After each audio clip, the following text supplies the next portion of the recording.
Estamos siguiendo el denominado credo de los apóstoles. Vamos a continuar con este tema para poder responder a la fundamental pregunta: ¿qué es lo que creemos nosotros como cristianos?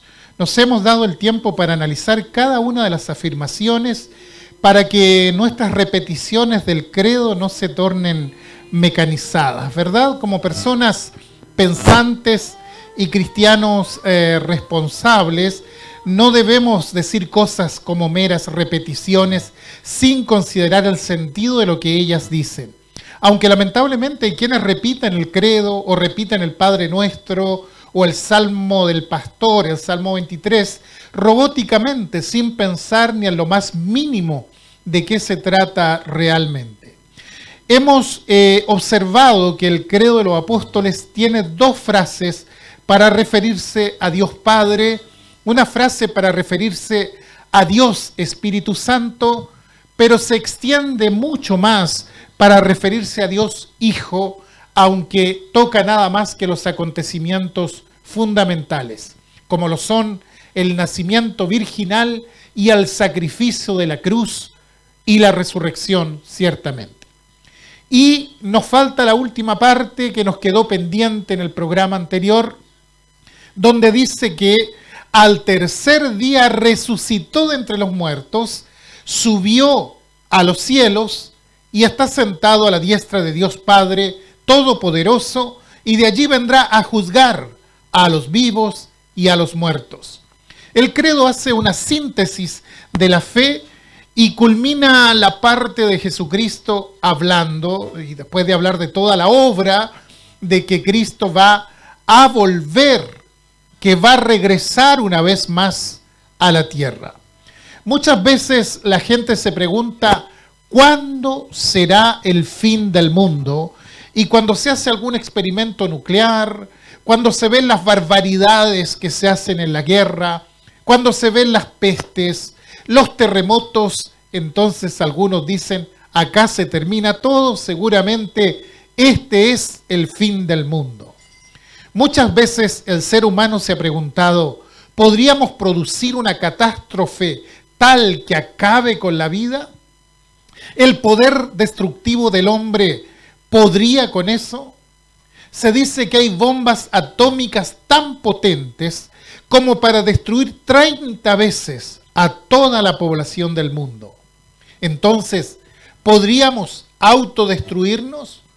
Bueno, tenemos la capacidad para hacerlo. La Tierra va a llegar a su fin y la historia va a tener culminación. Pero no será por una guerra atómica, ni por el choque de los planetas, ni por un atentado microbiológico, no.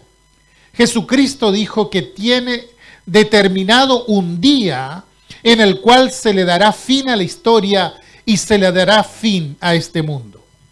Los cristianos creemos en la linealidad de la historia, que hay una línea de tiempo. Los griegos creían que la historia era circular, que se repetía permanentemente.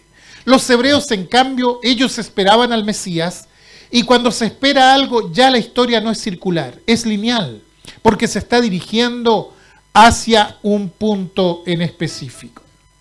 Los griegos no esperaban nada, por eso hablaban de una historia circular, pero los hebreos, que esperaban a su Mesías, tenían una historia lineal. Y hemos recibido de ellos este concepto de la historia lineal. ¿Por qué? Porque progresó hasta la venida de Jesucristo y ahora nos estamos dirigiendo hacia el fin y hacia el encuentro final. Los cristianos creemos en la segunda venida de Cristo y esto es lo que dice el credo. Será la consumación de la historia y el comienzo de la eternidad.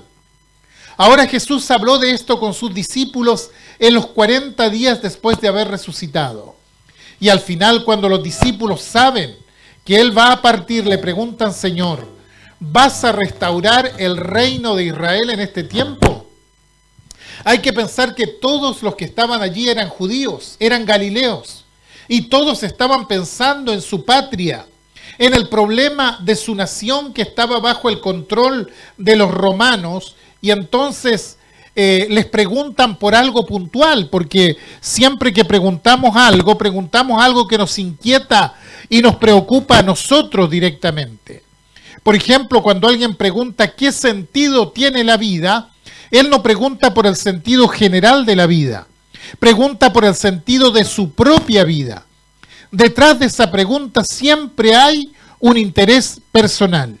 Y ellos, los discípulos, preguntaron acerca de qué iba a pasar con su pueblo. Y Jesús les responde: no les toca a ustedes saber la sazón de los tiempos que el Padre puso en su sola potestad. No es eso lo que nosotros tenemos que saber. Se han dicho muchas barbaridades con respecto a esto. Hay gente que dice: este año viene, el otro año viene, en 10 años viene. Bueno, no hay un asidero bíblico para decir tal cosa. El Señor Jesucristo dijo: no les corresponde a ustedes saber cuándo, pero ustedes van a recibir poder y van a tener que usar ese poder para extender el reino de Dios. Recibiréis poder cuando haya venido sobre vosotros el Espíritu Santo y me seréis testigos en Jerusalén, en Samaria, en Judea y hasta lo último de la tierra. Nunca debemos olvidar que somos testigos y que debemos hablarles a otros del amor de Jesucristo. Lo que nos corresponde entonces por medio del Espíritu Santo es trabajar. Y después que Jesús dijo esto, ascendió y una nube lo cubrió. Los que leen el Antiguo Testamento saben lo que esta nube que lo cubre significa. Cuando el Señor se acercó en el monte Sinaí para dar la ley, dice que una nube llenó el monte. Era la gloria de Dios que llenaba el monte. Cuando se edificó el primer templo portátil en el desierto, el tabernáculo que estaba en el desierto, dice que una vez que estuvo terminado, una nube lo llenó y todos tuvieron que salir, porque la gloria de Dios estaba en ese lugar. Lo mismo sucedió cuando el templo de Salomón se inauguró. Una nube llenó el lugar y todos tuvieron que salir. Era la gloria de Dios que se ponía en ese lugar. Y cuando construyeron el último templo, después que los judíos estuvieron cautivos, no en Egipto, sino en Babilonia, no se llenó eso con la nube y sin embargo los profetas dijeron que ese templo tendrá más gloria que el anterior. Y un día Jesucristo entró a ese templo y ese día la gloria de Dios estuvo en el templo. Ahora cuando el Señor asciende, la gloria de Dios es esa nube que estuvo allí. No es que estuvieron mirando al cielo y se cruzó una nube, entonces dejaron de verlo, sino que se trata de la nube de la gloria de Dios. Y entonces los varones angelicales que estaban allí les dijeron a los discípulos: ¿qué están mirando? Este mismo Jesús va a venir del cielo en la misma forma en que ustedes lo vieron ir. Es decir, subió con toda su gloria y va a volver con toda su gloria. En la carta a los Hebreos capítulo 9 verso 28 dice: Cristo fue ofrecido una sola vez para llevar los pecados de muchos y aparecerá por segunda vez sin relación con el pecado para salvar a los que le esperan. Quiere decir que Él vino por el problema del pecado, sufrió y pagó el precio y eso ya está. Ya Él no va a tener más relación con ese tema que está cerrado para siempre en la cruz, pero viene para reunirse a los redimidos. Ahora estoy seguro de que si dejo hasta acá el sermón, la primera pregunta será: ¿y cuándo va a ocurrir esto? Ya le dije que nadie sabe. La pregunta está de más, pero cada vez que uno habla de esto, siempre hay mucha gente que pregunta: ¿y cuándo será esto? El Señor Jesucristo recibió esta pregunta un día de los discípulos después de hablarles de su regreso. Ahí le preguntaron: ¿cuándo serán estas cosas? ¿Y qué señales habrá de tu venida? Y Jesús le contesta: esto nadie lo sabe, solamente el Padre que está en los cielos. Pero les dio algunos indicios que ellos tenían que tomar en cuenta. Podemos notarlo allí en el capítulo 24 de Mateo, donde ellos le preguntan. Y Él dice: miren, va a pasar esto y va a pasar esto. y le da una cantidad de indicios para que se den cuenta cuándo aparecerá o cuándo va a regresar. Y yo voy a señalar los 3 indicios fundamentales, porque pueden agruparse en 3 indicios fundamentales que da Jesús en ese momento. En primer lugar, dice que será un tiempo de gran confusión religiosa. Jesús dijo: mirad que nadie os engañe, porque vendrán muchos en mi nombre diciendo: yo soy el Cristo, y a muchos engañarán. El anuncio del último tiempo es que se van a levantar muchos diciendo que son el Cristo. Y vamos a aclarar esto, porque en realidad, si vemos las cosas, no son muchos los locos que se han levantado hoy por hoy diciendo: yo soy Jesucristo. Primeramente, entonces, debemos notar que la palabra Cristo significa ungido, es decir, alguien que tiene un poder especial delegado por Dios. Y Él dice: tengan cuidado, porque van a venir muchos que van a decir que son ungidos por Dios. Y van a engañar a muchos utilizando mi nombre. Van a decir: yo soy el enviado de Dios. Cuando veamos esto, es una señal de que inminentemente el tiempo se está acabando. Y hay muchas personas hoy en día que invocan el nombre de Jesucristo para reunir gente y para ganar dinero, y dicen que son ungidos de Dios y que sobre ellos posa un poder especial que los demás no tienen, y por tanto la gente tiene que recurrir a ellos para recibir este poder. Claro, nosotros oramos por los necesitados, pero nadie, escúchelo bien, nadie tiene un poder especial delegado por Dios que otro creyente no pueda tener. Todos nosotros tenemos el Espíritu Santo. Si ha llegado Cristo a nuestra vida, tenemos el Espíritu Santo. Entonces nadie puede arrogarse un poder que otro cristiano no tenga. Entonces, cuando estoy frente a alguien que se declara ungido por Dios, que se declara que tiene un poder superior al de cualquier otro creyente, eso significa que el tiempo se está cortando. Ahora no sé si sabe, pero el día de hoy existe un verdadero negocio de la fe. Yo creo que usted sabe. Un gran negocio de la fe donde se estafa a la gente y se les saca el dinero haciéndoles creer que hay un poder especial en los ungidos de Dios. Hay que tener cuidado con esto. ¿Por qué? Porque han llegado a los medios de difusión y en los medios de difusión convocan a la gente y se enriquecen a costa de la fe de la gente, de la credulidad de la gente. Esto es una señal del último tiempo. Se presentan como salvadores diciendo que manejan poderes sobrenaturales y engañan a la gente. Debemos tener cuidado.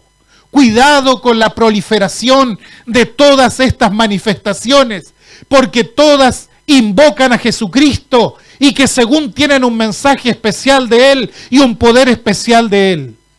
Jesús advirtió sobre esto cuando dijo: esto va a suceder en el último tiempo y hay que tener mucho cuidado con los engañadores, estafadores de la fe, los que se enriquecen con la fe. Así como hubo una teología de la liberación de izquierda, también hay una teología de la prosperidad de derecha. La teología del capitalismo.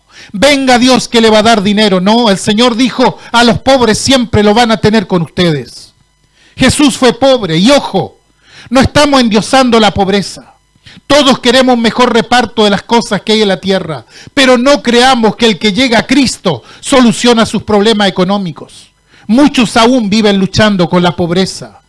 Ha visto la condición de muchos hermanos nuestros que viven en la pobreza en otros países y en el nuestro también, ¿por qué no decirlo? Muchas veces viven bajo regímenes que no consideran el reparto como una política esencial de sus pueblos y entonces mucha gente sufre escasez y entre ellos hay muchos creyentes en Cristo. ¿Qué tenemos que decir? ¿Que son menos fieles que nosotros, por eso están pasando por esa situación? ¿Que si hubieran confiado en Cristo tendrían prosperidad? No, no es así. Hermanos, el Señor Jesucristo vino por nuestros problemas espirituales. Vino por el pecado del hombre, no vino por el problema económico.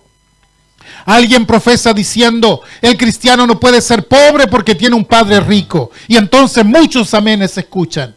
Pero hay cristianos hoy cristianos genuinos, convertidos a Cristo, viviendo en la escasez. Y Dios sabe el por qué. Esto siempre ha sido así. No le creamos a estos que dicen venga Cristo y va a recibir una fortuna. Venga Cristo y se van a solucionar sus problemas económicos. Venga Cristo y se va a solucionar sus problemas de salud, sus problemas familiares. No, esto no es verdad. Y es bueno tenerlo en cuenta, porque el Señor dijo que vendrán muchos en su nombre diciendo yo soy el ungido, y a muchos se engañarán. Y estamos cansados de nombres que surgen como estrellas fugaces y después se caen estrepitosamente, que han usado la fe para enriquecerse.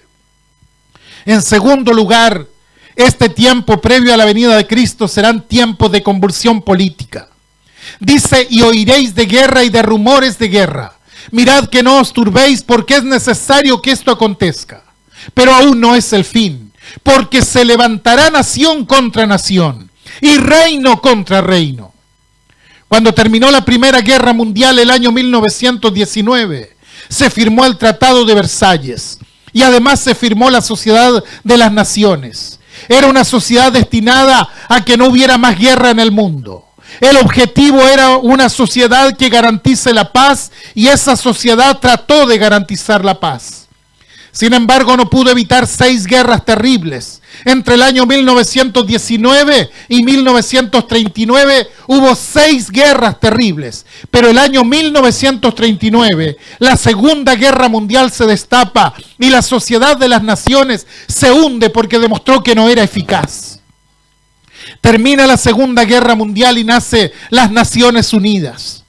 Y las Naciones Unidas están demostrando también su ineficacia. Y es muy buena la intención, pero ninguna solución de fondo. El siglo XX fue tremendo.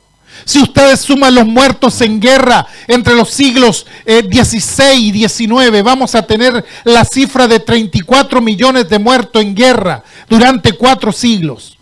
Pero en el siglo XX solamente, escúchelo bien, fueron 160 millones de muertos en guerra. Prácticamente 5 veces más que en los 4 siglos anteriores.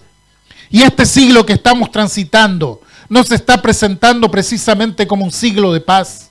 Las tensiones continúan.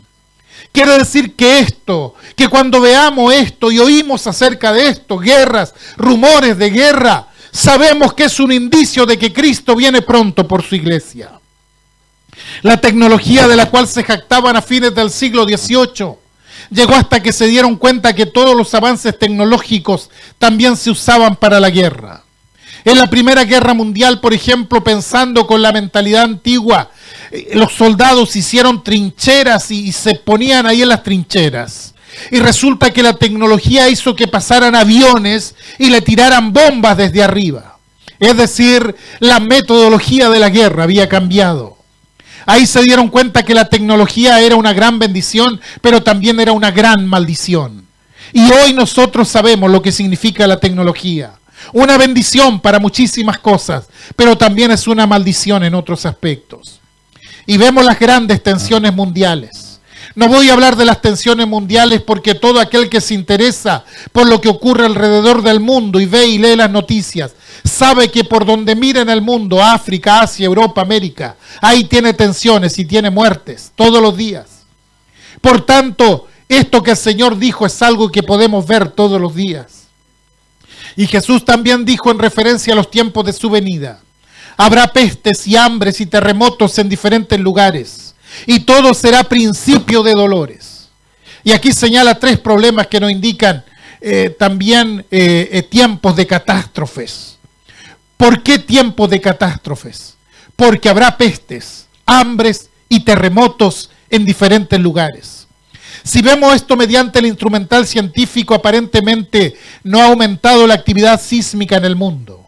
Hay un promedio de terremotos por año que se ha mantenido. Sin embargo, el Señor dijo: van a oír de todas estas cosas. Claro, en el pasado había terremotos que sucedían en lugares deshabitados y no afectaban a la gente. Ni siquiera nos enterábamos de que había habido un terremoto en tal lugar. Pero hoy, con la superpoblación que hay en la tierra y con la forma en que se ha expandido la humanidad, hay más catástrofes, hay más muertes, hay más hambre y hay más pestes. ¿Me explico? La actividad es igual, pero los afectados han aumentado de un modo desproporcionado. Siempre hubo terremotos y donde las placas están rozándose son zonas sísmicas. Pero hoy en esas zonas vive gente, mucha gente. Y entonces eso produce catástrofes. Y oímos cada vez más de estas catástrofes. Antiguamente incluso hubo islas que desaparecieron y otras aparecieron por otros lados. Y resulta que nadie se enteraba de esto. Pero hoy lo sabemos. ¿Y por qué lo sabemos? Porque vive gente allí. Y esto ha recrudecido en este tiempo. De las pestes, ¿qué más decir? Encienda su televisor y se va a enterar de lo que está sucediendo con este coronavirus en todo el mundo. Entonces Jesús señaló tres cosas: tiempos de confusión religiosa, tiempos de convulsión política y tiempos de catástrofes naturales. Nosotros decimos, estos tres son indicios, pero Jesús dijo, todavía no es el fin, todavía no es el fin, es solo el principio de dolores. Y aclaro esto, no es el fin, es el principio simplemente. No os turbéis, porque es necesario que todo esto acontezca, dijo Jesús, pero aún no es el fin. Son solo las primeras señales de que algo está por suceder. El Señor Jesucristo, reunido en la última cena con los discípulos, les dijo, y si me fuere y os preparare lugar, vendré otra vez y os tomaré a mí mismo, para que donde yo estoy, vosotros también estéis. Cuando el Señor habla acerca de esto en el capítulo 24 de Mateo, dice, y verán al Hijo del Hombre viniendo sobre las nubes del cielo con poder y gran gloria. Esto lo enseñó Jesucristo y por eso lo creemos nosotros. Cuando el Hijo del Hombre venga, dice, juzgará a todas las naciones. Serán reunidas delante de él todas las naciones y apartará los unos de los otros, como aparta el pastor las ovejas de los cabritos. Esto habla de la segunda venida del Señor. ¿Qué debemos hacer entonces? Los varones que reprendieron a los discípulos que estaban mirando para arriba les dijeron, no estén mirando para arriba, miren lo que hay alrededor. Esto no es algo para que nos quedemos parados mirando hacia arriba, a ver cuándo viene, sino para que se active el trabajo, para que se active la acción de los cristianos, para que el mensaje pueda ser compartido, entendido y aceptado por todos los que están lejos de la fe.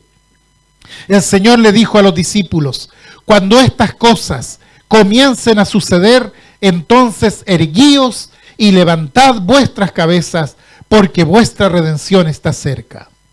No estamos en tiempo de abatimiento ni de andar con la cabeza agachada. No estamos en tiempo de personas agobiadas, ni vencidas, ni abrumadas a pesar de todo lo que sucede. Tenemos esperanza. Tenemos esperanza. Estamos expectantes, nos animamos unos a otros mirando hacia adelante y diciendo, esto va a culminar con el Señor entrando en la historia. Alguien dijo por ahí, refiriéndose a la situación mundial, esto no lo arregla nadie, y es verdad, ningún hombre lo va a poder arreglar, pero el Señor Jesucristo volverá y pondrá las cosas en el debido orden. Es la consumación de la redención. Por eso repetimos con confianza el credo, subió al cielo, está sentado a la diestra de Dios Padre Todopoderoso, y desde allí vendrá a juzgar a los vivos y a los muertos. Pero no tiemble, aquellos que tenemos fe en Jesucristo, hemos sido redimidos por Él. Y el juicio de Dios, ese juicio final no nos va a alcanzar a nosotros, porque nuestro juicio sobre nuestros pecados ya se pagó en la cruz. Cristo murió en nuestro lugar.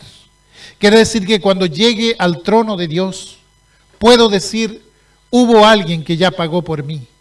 Soy un pecador, pero hay alguien que ya pagó por mí. Jesucristo pagó en la cruz por nosotros. Y eso me hace tener confianza en este momento. Me hace tener fe en el futuro. Y entonces repito con el credo que Cristo Jesús subió a los cielos y está sentado a la diestra de Dios Padre y que desde allí vendrá a juzgar a los vivos y a los muertos. Y por eso repetimos también con el Padre nuestro que estás en los cielos, santificado sea tu nombre, venga tu reino. Estamos diciendo, venga tu reino. Y por eso también juntamente con el libro de Apocalipsis, cuando se cierra el Nuevo Testamento, dice, el Espíritu y la esposa, que es la iglesia, dice, ven. Y el que da testimonio de estas cosas dice, amén, ven Señor Jesús. Y creo que esta es la nota que tiene que llenar nuestro corazón. El pedido de que el Señor Jesús intervenga en la historia cuando Él lo considere necesario y conveniente, pero que nos encuentre a nosotros trabajando, obrando, y no mirando las nubes, sino mirando la necesidad que hay a nuestro alrededor. Repitamos con el Padre nuestro que estás en los cielos, santificado sea tu nombre, venga tu reino. Y esta tiene que ser nuestra oración de todos los días. Venga tu reino, Señor.